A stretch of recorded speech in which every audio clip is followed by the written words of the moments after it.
I was just a girl with big dreams and an ambition that burned brighter than the stars above. I had always been the type of person to believe that hard work would get me places. But nothing could prepare me for the reality that my future was far more complicated than I had ever imagined. I was once a college student, working hard to earn a degree that I believed would change my life. I grew up in a poor household, the kind of house where the windows were always foggy from the chill of the winter, and the walls felt too close in the summer. My parents were wonderful, but they were poor, and I felt the weight of that poverty in everything I did. My mom worked long hours as a waitress, and my dad, well, he did his best as a mechanic. But despite their best efforts, they could never quite make ends meet. When it came time for college, the excitement of it all consumed me. I wanted to be a journalist.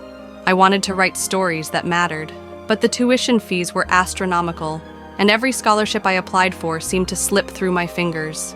My parents had no savings, no extra cash to help me. I didn't want to disappoint them, but I knew deep down that I needed to go to school. I needed to break free from this small town, to make something of myself. I tried working part-time jobs, babysitting, tutoring, cleaning. Nothing paid enough to cover the fees.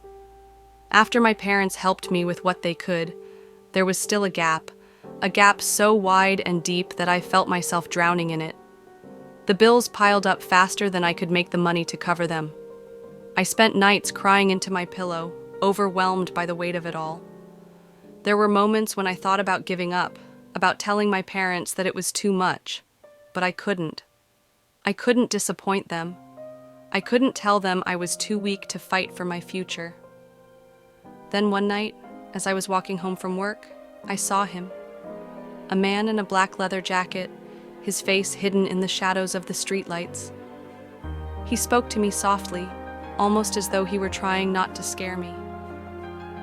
"You look like you could use some extra cash," he said, his voice low. "I know people who would pay well for a girl like you." My first instinct was to walk away, but he seemed to understand that I was struggling. He told me about his clients, about how they were looking for women, young women who were in need. The words felt like a punch to my stomach, but in that moment, I was desperate. He wasn't the first person to make such an offer, but something about him made it sound different, less like a creepy proposition and more like an opportunity. I hesitated, my heart hammering in my chest. What if I said yes? What would I become? Could I live with myself? I spent days thinking about it. I couldn't tell anyone. I couldn't go back home and explain to my parents that I had chosen this path, that I was selling myself to pay for school. But the weight of the bills, the pressure to succeed, the never-ending struggle, it all got to me. The idea of being free from the constant worry of how to pay for my future felt like an impossible dream, but here was a chance to make that dream real.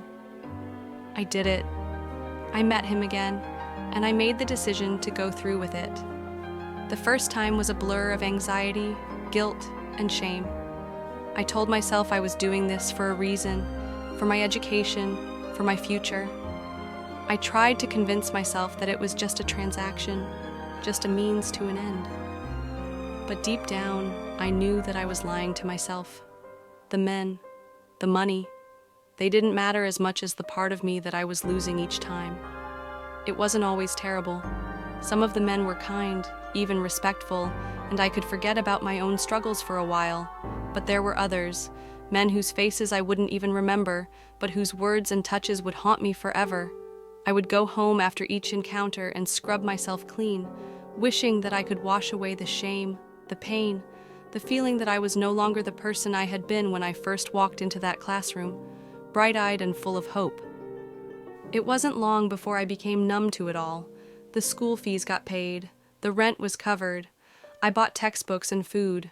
I kept telling myself that it was all for a purpose, that it wasn't about the men or what I was doing, it was about what I would become. But deep inside, I knew that every dollar I made came at the cost of a piece of myself. Over time, I started to feel disconnected from the world around me. My friends at school would talk about their weekend plans, about the parties they'd gone to, the vacations they'd taken. I felt like an outsider in my own life. I would smile and nod, But the truth was, I couldn't relate.